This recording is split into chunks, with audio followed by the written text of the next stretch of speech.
সময় হলেই ইরানের বিরুদ্ধে আরোপিত সব নিষেধাজ্ঞা প্রত্যাহার করতে আপত্তি নেই বলে জানিয়েছেন প্রেসিডেন্ট ডোনাল্ড ট্রাম্প। সোমবার হোয়াইট হাউসে ইসরায়েলের প্রধানমন্ত্রী বেঞ্জামিন নেতানিয়াহুর সাথে এক দ্বিপক্ষীয় বৈঠকে একথা বলেন ট্রাম্প। সুযোগ পেলে সংঘাতের পথ ছেড়ে তেহরান উন্নয়নের পথে হাঁটবে বলেই মনে করেন প্রেসিডেন্ট। এই বৈঠকে প্রেসিডেন্ট ট্রাম্পকে শান্তিতে নোবেল পুরস্কারের জন্য মনোনীত করার চিঠি তুলে দেন নেতানিয়াহু।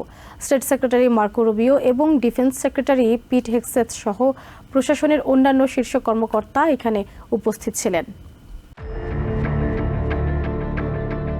ইরান মধ্যপ্রাচ্যের সার্বিক নিরাপত্তার জন্য হুমকি হয়ে দাঁড়িয়েছিল বলে আবারও অভিযোগ করলেন প্রেসিডেন্ট ডোনাল্ড ট্রাম্প। সোমবার হোয়াইট হাউসে ইসরায়েলের প্রধানমন্ত্রী বেঞ্জামিন নেতানিয়াহুর সাথে দ্বিপক্ষীয় এক বৈঠকে ট্রাম্প জানান, তেহরানের পারমাণবিক সক্ষমতা ধ্বংস করে দিয়ে তাদের শান্তির পথে ফিরতে বাধ্য করেছেন তিনি।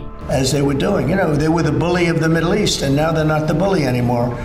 But they were saying terrible things, and would like to see them. They have such potential. সময় হলে ইরানের বিরুদ্ধে পূর্বে আরোপিত সব নিষেধাজ্ঞা বাতিল করতে আপত্তি নেই বলে জানিয়েছেন প্রেসিডেন্ট ট্রাম্প। সুযোগ পেলে সংঘাতের পথ ছেড়ে তেহরান উন্নয়নের পথে হাঁটবে বলে মনে করেন প্রেসিডেন্ট। তবে আমেরিকা ও ইসরায়েলের প্রতি চরম বিদ্বেষমূলক আচরণ করা থেকে ইরানকে বিরত হতে হবে বলে জানান Trump. I would love to be able to, at the right time, take those sanctions off, give them a chance at rebuilding, because I'd like to see Iran build itself back up in a peaceful manner and not going around saying death to America, death to the USA, death to Israel.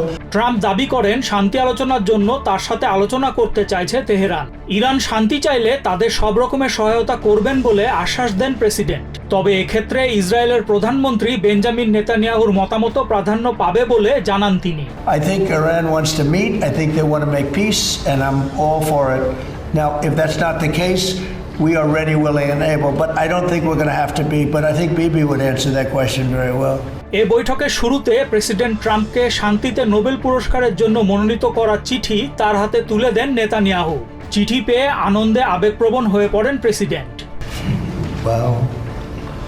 Thank you very much.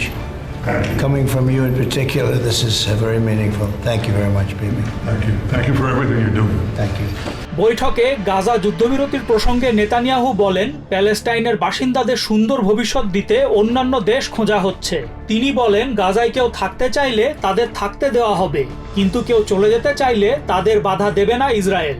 It's called free choice. If people want to stay, they can stay. But if they want to leave, they should be able to leave. It shouldn't be a prison. It should be an open place.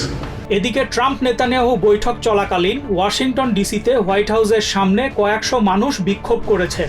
এদের মধ্যে ইহুদি সম্প্রদায়ের মানুষকেও গাজায় চলমান নৃশংসতার প্রতিবাদ করতে দেখা গেছে। As we speak, Netanyahu is meeting with Trump, crafting plans not just for a future of deepened apartheid, but for the wholesale transformation of the Arab world. Cyrus Rahman, TVN 24 news desk.